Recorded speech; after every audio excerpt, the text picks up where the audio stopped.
भारत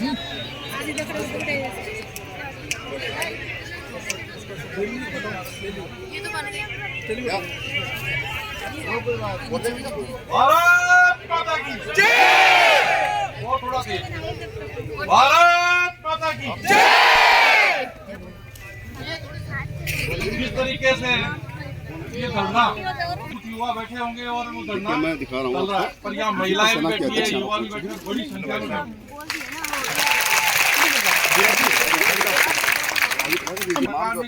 बात नंबर 2, अप्रैल में लोकसभा जो चुनाव होने वाले हैं उसमें भी वोट आपको युवा ही देगा। 21,000-22,000 के लगभग ये भर्तियां हैं जिनका सारा काम लगभग हो चुका। और आप बात करते हो कि हम बेरोजगारों को रोजगार देने के लिए, चाहे केंद्र हो या राज्य हो या बीजेपी हो या कांग्रेस हो, सबका एक ही मुद्दा कि बेरोजगारों को रोजगार देने के लिए हमारी सरकार को लाए। लो आपकी सरकार ले आए। और अगर आप नहीं करते हो तो स्पष्ट मना करो कि हमारे बस की नहीं, हम नहीं कर सकते। आपने आरएस का एग्जाम रद्द किया, हम लोगों ने तारीफ करी, प्रदेश के सारे युवाओं ने तारीफ करी। इन्हीं मुद्दों पे, युवाओं के मुद्दे पे आपकी सरकार आई। जो आज ये धरना चल रहा है इसके पक्ष में जो आज सत्ता में बैठे हुए लोग हैं, उन्होंने भी जगह जगह ट्वीट किए थे जब चुनाव चल रहे थे। अब जिन्होंने इनके पक्ष में ट्वीट किए थे वो कौन से बिलों में जाके छुप गए, उनको बाहर आना चाहिए। ये जो बच्चे बैठे हैं इनकी कोई जात नहीं है, कोई बिरादरी नहीं है, ये पूरे प्रदेश के बच्चे हैं। और ये 22,000 बच्चों की जो भर्तियां हैं, ये कहीं ऐसा नहीं हो आप अगर इनको हल्के में ले रहे हो तो हल्के में ना लें। 22,000 का मतलब ये होता है, 22,000 का मतलब होता है लगभग 1 लाख। अगर इनके पीछे 4 से कर दो तो आप ये लगभग 1 लाख के आसपास की संख्या है। ये 22,000 ना ले। और अगर मैं स्पष्ट रूप से कहता हूं कि आपको भी ज्यादा यहाँ पड़े रहने से कोई फायदा होने वाला है नहीं।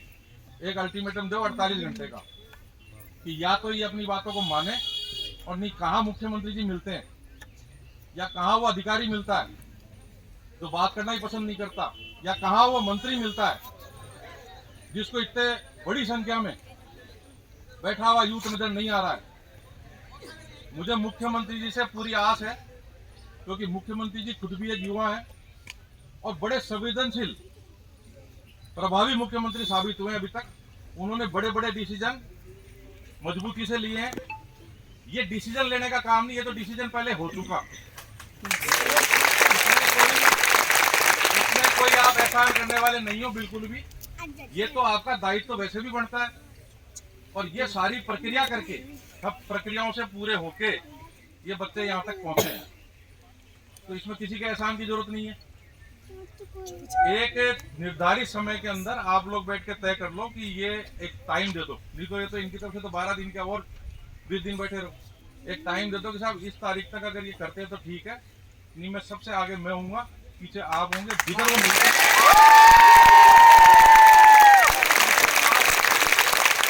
इनके पास सरकार है, इनके पास पुलिस है, इनके पास लाठियां हैं। हमारे पास हमारी नहीं हौसला है, नहीं हमारी बेरोजगारी है, हमारी भूख है, हमारी मजबूरी है। जिस मजबूरी के ऊपर रोटी सेक के सत्ता में आते हैं, इन बेशर्मों को ये सोचना चाहिए।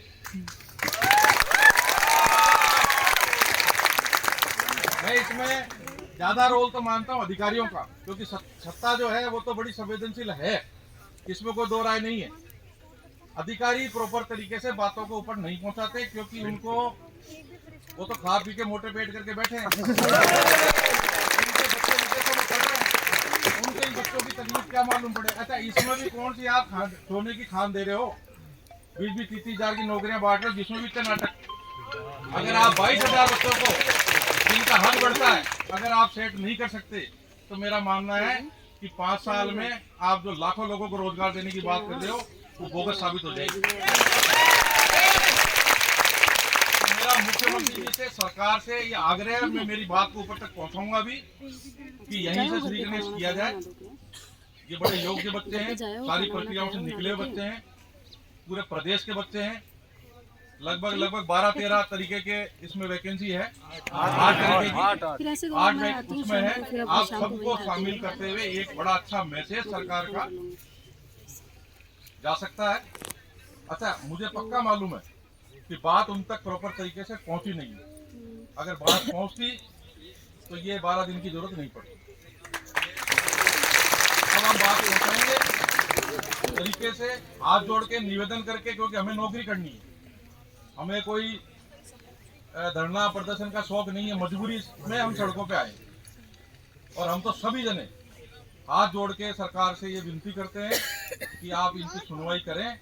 और अब ऐसा नहीं, अब ये 12 दिन से 14 दिन की तरफ नहीं बढ़ने वाला धरना नहीं। हम आपके जहाँ पे भी आप लोग रहते हैं, जिस जगह आप मीटिंगें करते हैं, सरकार बनाने की, बिगाड़ने की, वहां तक हम लोग आएंगे। सत्ता का रास्ता ये युवा है, इस बात को इनको समझ जाना चाहिए। कुछ भी करने की आवश्यकता नहीं है। राजस्थान प्रदेश के युवाओं का अगर मन जीतना है आपको आने वाले चुनाव में, तो ये 21-22 हजार भर्तियों को कर दीजिए। निश्चित तौर पे युवा आपका हो जाएगा। आप लोगों को निर्णय लेना है कि 2 दिन या 3 दिन, इससे ज्यादा नहीं।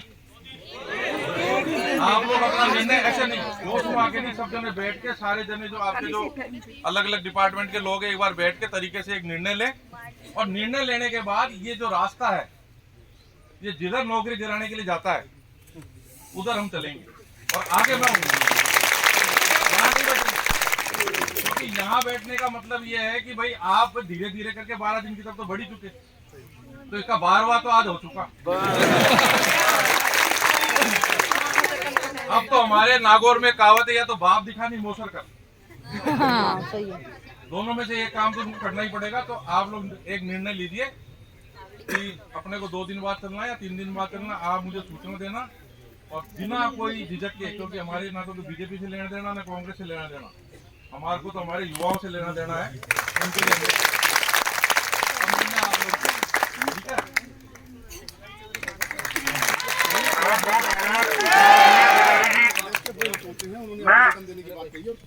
मैं 20,000 लोगों की तरफ से भाई साहब से बात तो तुम पाओगे, ऐसा कोई कार्य नहीं जो आप नहीं कर सके।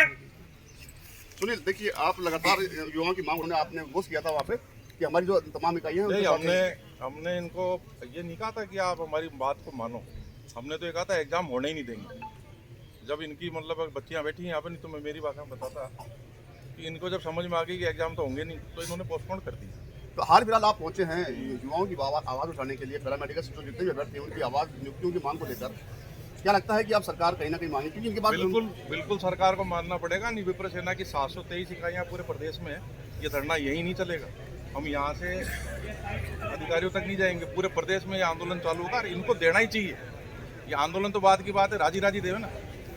देखिए सुनील, सबसे बड़ा सवाल यहाँ पे होता है कि आज 12 दिन से यहाँ पे सरकार द्वारा कोई पहल नहीं की है। हाल फिलहाल एक सूचना आई है कि इनको बुलाया गया है डेलीगेशन के लिए, लेकिन तमाम जो सुविधा है उनका यहाँ पे होता है। बात करें मेडिसिन की, बात करें रहने खाने पीने की, बात करें अभ्यर्थी जो है पूरे दिन में एक टाइम खाना खा रहे हैं अपने लेवल पर। मुझे पूरा भरोसा है हमारे मुख्यमंत्री, और आप देखना निश्चित तौर पे ज़्यादा नहीं, कुछ घंटों के अंदर इनके पास सूचना आएगी और ये उनके साथ। अच्छा, इसमें कहीं ये तो कहीं नहीं रहना कि भाई कोई एग्जाम होना है, इनका सब कुछ कंप्लीट है। बस आपको तो बहुत इजी काम है मुख्यमंत्री जी के लिए भी। और बस इसमें जो बाधा है, वो जो पुराने अधिकारी जो बैठे हुए हैं, जिनके ट्रांसफर पोस्टिंग अभी हुए नहीं है, जिनकी आदत में आया हुआ है भ्रष्टाचार, जिनकी आदत में, वो बाधक है।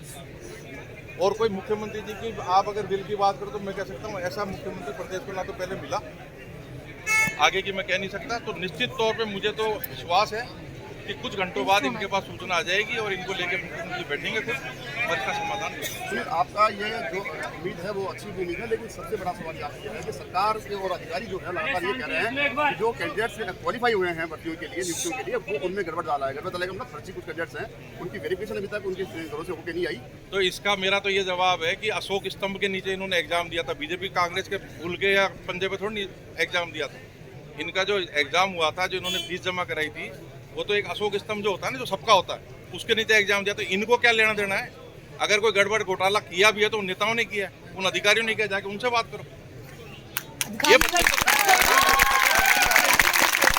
आप ये कहोगे, अच्छा एक फिर वो बात ये आती है कि भाई चलो घोटाले वाले आपको पसंद नहीं है, पर सरकार में तो आप उनको ले लेते हो, ऐसे नहीं चलेगा। इन बच्चों का कोई दोष नहीं है। मतलब आप किसी बावले आदमी से पूछ लो कि इन बच्चों का क्या दोष है, कोई दोष नहीं है। इन बच्चों को नौकरी पर चढ़ाने में कोई आपको कोई बहुत बड़ा ऐसे कोई आडंबर करना पड़ रहा है, नहीं करना पड़ रहा, सीधा सीधा काम है। इसकी जांच होने भाई, अगर इनकी जांच में कोई दोषी पाया जाता है, कोई बच्चा दोषी पाया जाता है, हटा देना, एक बार तो नौकरी दो। में थी तो युवाओं के मुद्दों को लेकर, महिलाओं के मुद्दों को लेकर उन्होंने मुद्दा बनाया था, जिसको लेकर हाल फिलहाल प्रसन्न बहुमत से सरकार बना रही है। लेकिन वो दो युवा वर्ग ही आज विशेष रूप से सड़कों पर उतरा। बात करें RS फ्रेंड्स की कर रहे हैं, चलो हालांकि वो मामला निपट गया है, लेकिन बात करें RYM की, राजीव गांधी योगिता की, बात कर रहे कैरे मेडिकल से, क्या कहेंगे आप? देखो, सरकार एक एक करके सोल्यूशन कर रही है। अपना ये कह देना कि सरकार काम ये गलत है। RS का हुआ, CET वालों की भी जो उनकी भी प्रॉब्लम है, उसको भी सरकार सुन रही है। और ये राजीव गांधी मित्र वाले जो मैं वहाँ पे भी जाके आया था, उनकी भी एक अलग प्रकार की प्रॉब्लम है, उसको भी सरकार देख रही है। विधानसभा में बात हुई है, पर ये सब से हटके इसको उससे मिक्स नहीं करना चाहिए। इसलिए नहीं करना चाहिए कि इनके तो सब कुछ हो चुका। आप बात को समझो, इनका दर्द क्या है। अगर ये एग्जाम में अपीयर नहीं हुए थे, कोई स्टे होता, कुछ और कुछ होता, तो समझ में आती बात। इनका तो सब कुछ हो चुका। इनके माँ बाप इनकी नौकरी के पैसों की वेट कर रहे हैं।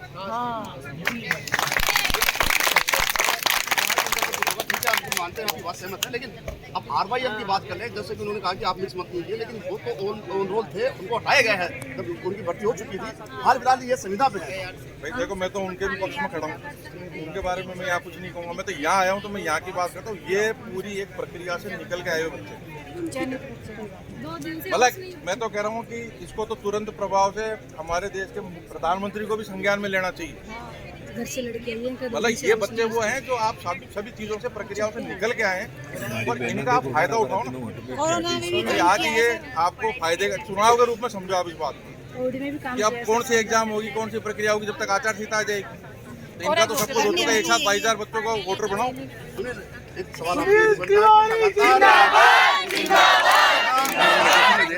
देंगे, कब तक आप इनका साथ देंगे, कब तक नियुक्ति नहीं होगी, कब तक साथ देंगे? लगातार आज 12 दिन चल रहा है। सरकार द्वारा अभी तक कोई संज्ञान नहीं लिया गया है। सबसे बड़ी बात यहाँ पे है कि 12 दिन तक लगातार अभ्यर्थी सड़कों में सो रहे हैं, आंदोलन पे। क्या कहेंगे आप? मेरा तो इनको ये मानना, मेरा कहना है कि 48 घंटे से ज्यादा, 2 दिन से 48 घंटे से ज्यादा इनको वेट नहीं करना चाहिए, अल्टीमेटम देना चाहिए।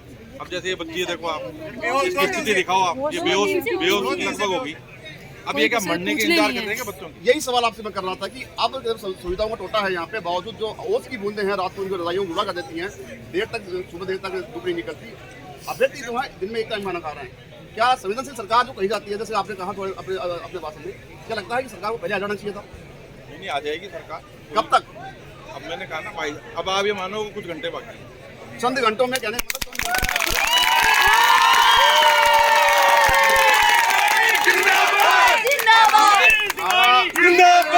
आना पड़ेगा उनको। वही मैं फिर कह रहा हूँ, हमारे पे कोई एहसान नहीं करे, नहीं ये गेट सब बंद कर देंगे, फिर हम नजर आएंगे। तो ये माना जाए कि कहीं ना सुनील तिवारी यहाँ पे पहुंचे हैं, कब सरकार कहीं ना कहीं अभी हिलने वाली है, क्योंकि तमाम जो नेता हैं वो अभी तक यहाँ पे पहुंचे नहीं थे। हाल फिलहाल सेना के अध्यक्ष नेता तो जब पहुंचेंगे, जिस दिन वो आदेश पारित होने वाला होगा ना, उस दिन 5 नेता आके यहाँ खड़े हो जाएंगे। और दबाव तो इन बच्चों को बनाना पड़ेगा। आज फिलहाल जो आपने नाम दिया है कि चंद घंटों में या चंद दिनों में, चंद दो घंटे में आपने नहीं आई सरकार, तो क्या रणनीति है? रणनीति जैसे ये यहाँ बैठे, ये गेट खुला हुआ है, ये गाड़ी जा रही है, 7 लोग जा रहे हैं, इनको रोकेंगे, इनकी गाड़ियाँ तोड़ेंगे सालों। नहीं समझ में आ रही कि बच्ची बेहोश हो गई, ये जो अधिकारी जो भी जा रहा है या कर्मचारी जा रहा है, इसके घर में भी बच्चे होंगे। मतलब अभी मैं तो वैसे अब ज्यादा तो बोलूंगा नहीं, क्योंकि नहीं तो बात बनती खराब हो जाएगी, इसलिए